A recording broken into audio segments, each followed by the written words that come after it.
अस्सलाम वालेकुम। तान सुबह STV न्यूज़ हां मैं वली मोहम्मद जारो नज़र विझो था कंध कोट खां ताहिर अली मोहम्मदानी जे हिन रिपोर्ट ते।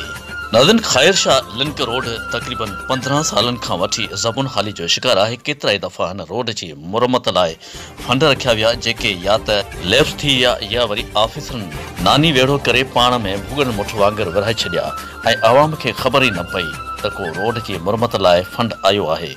गुज़िरियल 4-5 सालनि खां इलाइक़े जो अवाम सरापा एहतिजाज आहे, मगर लाॻापियल इख़्तियारनि वटि मिरुनि वारी माठ लॻी पई आहे। हाली साल 2018 दौरान रोड जी मरमत लाइ पुण 6 करोड़ रुपयनि जी ख़ती रक़म रखी वई, जेका पुण लाॻापियल इख़्तियारनि पारां हज़म कई वई। केतिराई दफ़ा print media, electronic media, social media ते इलाइक़े वासियुनि एहतिजाज रिकॉर्ड कराया, मगर हिन महल ताईं उन जो को बि ख़र्ते नाहे निकितो।